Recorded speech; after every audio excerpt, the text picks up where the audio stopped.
First জলটাকে আমি গরম করে নেবো, ওর মধ্যে আলু সিদ্ধ দেবো, তো কিছুটা নুন দিয়ে দিলাম। আলুগুলোকে সিদ্ধ করতে দিয়ে দিলাম, সিদ্ধ হয়ে গেলে তারপরে পরে স্টেপটা দেখাচ্ছি। তো দেখো পেঁয়াজ কুচি নিয়েছিলাম আমি, তো এটা বেরেস্তা করার জন্য করেছি। তো বেরেস্তা করার জন্য এটাকে আমি একটু নুন দিলাম, নুন দিয়ে এটাকে একটু মাখিয়ে রাখবো, কারণ পেঁয়াজ থেকে তাহলে জলটা তাড়াতাড়ি বেরিয়ে গেলে ভাজতে তাড়াতাড়ি সুবিধা হয়, অনেকটা তাড়াতাড়ি হয়ে যায়, তাই জন্য এটা নুন দিয়ে একটু মেখে রাখতে হয়, জল বেরিয়ে যায় পেঁয়াজে, তাহলে ভাজতে তাড়াতাড়ি সুবিধা হয়ে যায়। দেখো বন্ধুরা, এবার আমি কড়াইতে সর্ষের তেল দিয়ে দিলাম প্যানটাতে, মাংসগুলোকে ভাজবো করে, চিকেনগুলোকে ভালো করে একটু ভেজে নেবো। দেখো বন্ধুরা, আমি মাংসগুলোকে দিয়ে দিচ্ছি ভাজার জন্য, এক এক করে। বেশি ফ্রাই করবো না, বেশি করতে ভয় লাগছে।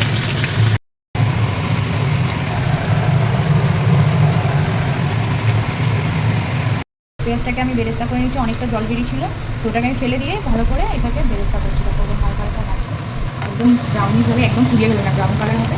তো আমি তো এটা ফার্স্ট টাইম বানাচ্ছি এখন। তো মাংসগুলোকে সেই ভাজতে দিয়েছিলাম, আমি ভেজে এরকম হালকা হালকা করে ভেজেছি, এখনও বাকি আছে, এটাকে আবার কষাতে হবে, তারপরে হবে। আলুগুলো সিদ্ধ হয়ে গেছে, আমি এর মধ্যে একটু হলুদ, লঙ্কার গুঁড়ো আর নুন দিয়ে দিয়েছি, আলুগুলো একটু ভাজে। কড়াইতে একটু সাদা তেল দিয়েছি, চিকেনটা এবার কষিয়ে করবো, ভালো করে একটু ভেজে নিয়েছিলাম, তখন এবার কষাবো, তার জন্য তেল যেটা মাংস করে ওরকমভাবেই করবো। এবারে গরম হয়ে গেছে, একটু গোটা গরম মশলা দিয়ে দিলাম, ঘষে রেখেছিলাম ওটা দিয়ে দিচ্ছি তেলে। এবার আমি আদা, রসুন আর কাঁচা লঙ্কা বাটা বেটে নিয়েছিলাম, ওটা দিয়ে দিলাম কড়াইতে, একটু ভালো করে নেড়ে নেবো। এটাকে একটু ভাপিয়ে ভাপিয়ে করবো, যাতে মাংসটা সিদ্ধ হয়ে যায় ভালো করে, তার জন্য হালকা হালকা করে যাতে করে দিচ্ছি, তারপর ভাপিয়ে দেবো মাংস। এবার একটু সামান্য হলুদগুলো দিয়ে দিলাম, বেশি দেবো না। আর মাংস যতটা নেবেন পরিমাণ মতো নুন নিয়ে নেবেন। আমি 1 কেজি নিয়েছিলাম মাংস, তো আমি তো 2 চামচ মতো নিয়েছি, লাগলে আবার দেবো না, আবার স্বাদ। একটু বিরিয়ানির মশলা ছড়িয়ে দিলাম মাংসের মধ্যে, তার একটু বিরিয়ানি এবার আমি বিরিয়ানি মশলাটা ছড়িয়ে নিলাম অল্প, তো বিরিয়ানির ফ্লেভারটা আসবে, তার জন্য দিয়ে এটাকে ভাপিয়ে নেবো। আমি এবার একটু লেবু রস দিয়ে দিচ্ছি, ডিম ফেটে রেখেছিলাম এটা দেবো। আমি হাঁড়ির মধ্যে জল নিয়েছিলাম, এবার এটাকে গরম করে একদম ফুটন্ত অবস্থায় এর মধ্যে এবার গোটা গরম মশলা দিয়ে দিলাম, ঠিক আছে।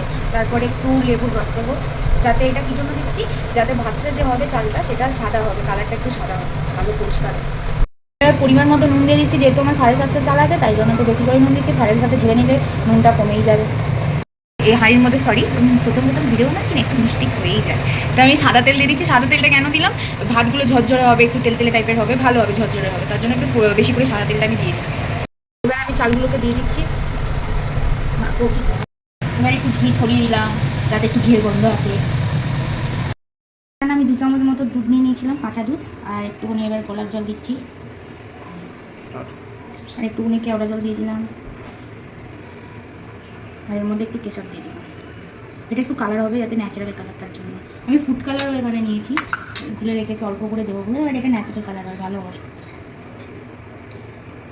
চিকেনগুলো আমি দিয়ে দিচ্ছি, এর মধ্যে একটু অল্প অল্প করে বেরেস্তাগুলো ছড়িয়ে দিলাম। এইবার যে আমি জলটা করে রেখেছিলাম সেটা একটু দিয়ে দিলাম, একটু ফুড কালার মিশিয়ে দিলাম অল্প সামান্য, যাতে কালার হয়। এখানটায় আমি দেখো সাজিয়ে নিয়েছি 3টে লেয়ার করে, এখানটায় ঘি দিয়েছি, বেরেস্তা দিয়েছি, বিরিয়ানির মশলা ছড়িয়েছি, কালার ফুড কালার অল্প দিয়েছি, আর যেটা আমি করে রেখেছিলাম দুধ দিয়ে, গোলাপ জল, কেওড়া জল দিয়ে, আর দিয়ে কেশর দিয়ে ওটা একটু ছড়িয়ে দিয়েছিলাম, এরকমভাবে পুরোটা ফিনিশিং হয়েছে। এরপর আমি এটা ভাপাতে বসাবো, তারপর আমার বিরিয়ানি কমপ্লিট। দেখো আমি এবারে হাঁড়ির মুখটাতে আটা দিয়ে মেখে লাগিয়ে দিয়েছি, এবারে আমি হাঁড়িটাকে ভাপে বসিয়ে দেবো, তো আমার বিরিয়ানিটা হয়ে যাবে। আমি ঢাকনাটা এবার লাগিয়ে দিলাম, এবার ভাপে বসিয়ে দেবো। দেখো আমি ভাপে বসিয়ে দিয়েছি, এবার হয়ে গেলে আমি এবার খাবো। দেখো আমার বিরিয়ানি রেডি, আর এটা আমার ফেভারিট লেগ পিস, আমি এবার খাবো মজা করে।